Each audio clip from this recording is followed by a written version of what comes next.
Rasulullah Shallallahu Alaihi Wasallam bersabda, barang siapa yang di pagi-pagi hari masalah keduniaan menjadi urusannya yang terbesar, maka ia tidak akan mendapatkan sesuatu pun dari Allah.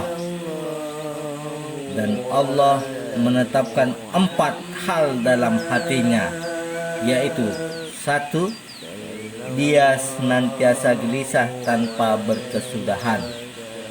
2. Dia tidak pernah terlepas dari kesibukan urusan dunia.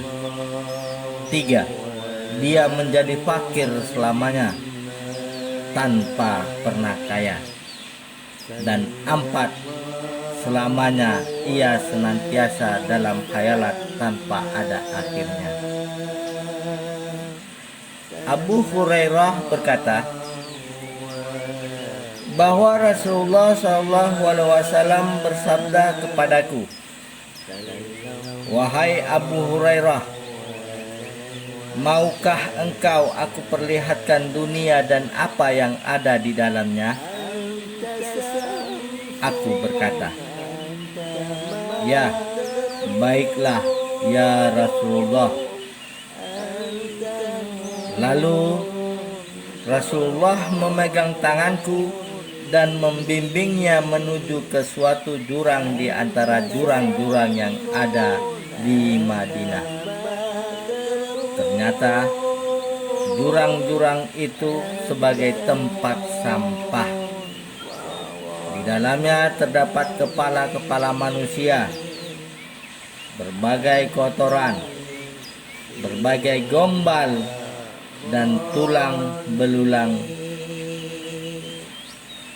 dan kotoran-kotoran lainnya. Rasulullah berkata, wahai Abu Hurairah, kepala-kepala itu dahulunya rakus seperti kerakusan engkau, berhayal seperti apa yang engkau hayalkan. Hari ini ia menjadi tulang belulang tanpa kulit dan akan hancur menjadi abu. Yang ini kotoran-kotoran dari berbagai macam makanan yang engkau makan. Orang-orang berusaha dengan keras memperebutkan makanan, lalu mereka melemparnya ke dalam perut dan membuangnya sebagai kotoran yang menjijikkan. Sedangkan itu, sobekan-sobekan kain yang usang kini hancur berserakan di terpa angin. Sementara yang ini adalah bangkai tulang belulang hewan-hewan kendaraan yang dahulu mereka kendarai untuk menjelajahi berbagai penjuru negeri. Barang siapa yang menangisi dunia, maka menangislah. Abu Hurairah berkata, beberapa saat kami berada di tempat itu karena tangisan kami semakin keras saja, sebelum kemudian kami pergi meninggalkannya. Diriwayatkan ketika Allah menurunkan Adam ke bumi, ia berfirman kepadanya, putra yang akan hancur dan anak yang akan rusak. Daud bin Hilal berkata, tertulis di dalam suhuf lampiran wahyu Nabi Ibrahim alaihissalam, alangkah hinanya engkau dalam pandangan orang-orang baik. Engkau telah berbuat dan berhias sedemikian rupa untuk mereka. Sesungguhnya aku telah menanam kebencian di dalam hati, sehingga mereka akan berpaling dari engkau. Aku tidaklah menciptakan suatu makhluk pun yang lebih daripada engkau dalam pandanganku. Segala urusan engkau adalah kecil dan akan menuju pada kehancuran. Aku telah menetapkan ketentuan buat engkau pada saat aku menciptakan engkau. Sesungguhnya keberadaan engkau tidak akan abadi bagi seseorang. Demikian pula sebaliknya. Seseorang tidak akan abadi dapat menguasai engkau, sekalipun mereka bakhil dan kikir. Sungguh, sangat beruntung orang yang berbuat kebajikan, yaitu orang-orang yang memperlihatkan keridhaan kepadaku, yang memancar dari dalam hatinya. Mereka senantiasa melakukan pembelaan terhadap kebenaran dan mengokohkan keteguhan diri dalam hatinya. Sungguh, mereka sangat beruntung ketika mereka dihadapkan kepadaku setelah dibangkitkan dari dalam kubur. Wajah mereka tidak lain kecuali memancarkan cahaya, sementara para malaikat mengelilingi dan mengiringi mereka, sampai aku memberikan rahmat sebagaimana yang mereka harapkan.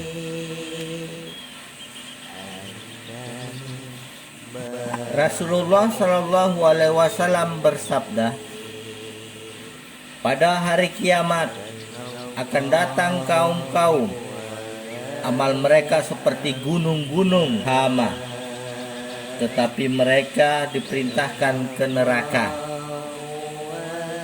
Para sahabat bertanya, "Ya Rasulullah, apakah mereka itu orang-orang yang melakukan sholat?"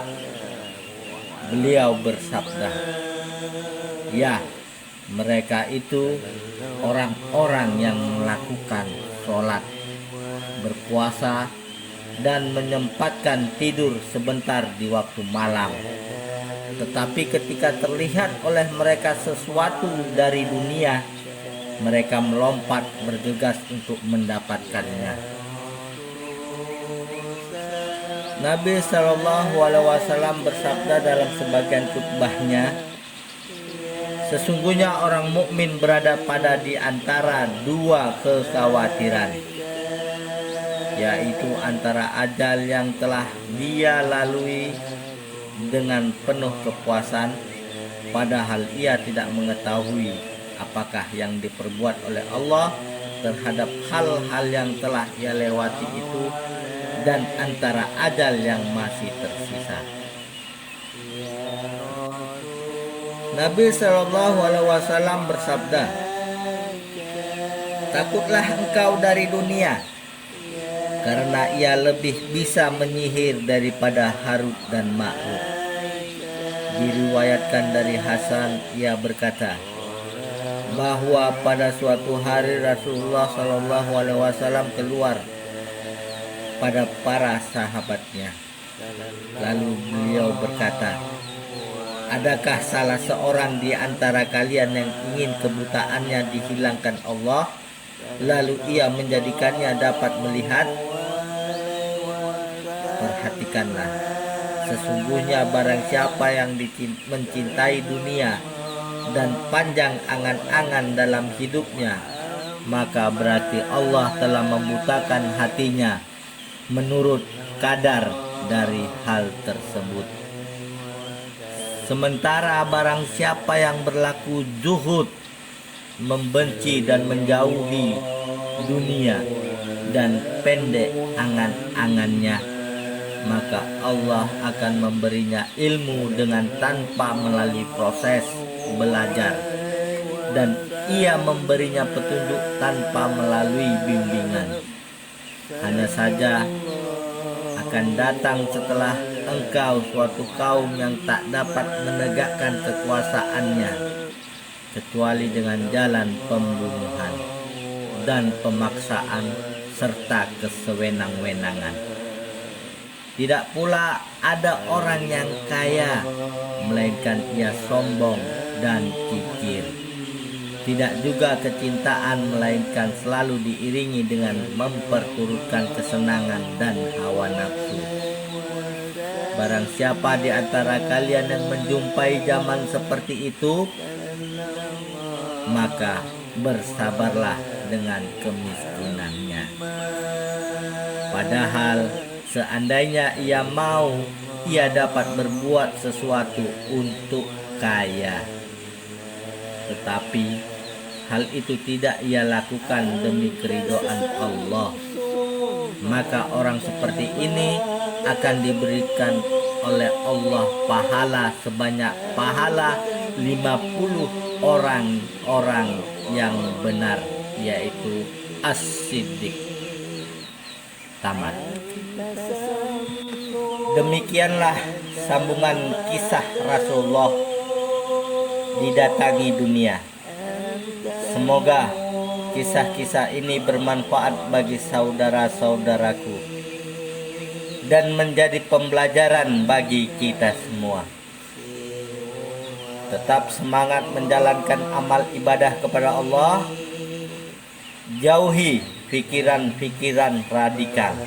Sekali lagi, jauhi pikiran-pikiran radikal dan tauladani sifat-sifat Rasulullah: sidik, amanah, tablik, dan patonah. Saya Jo. Assalamualaikum warahmatullahi wabarakatuh.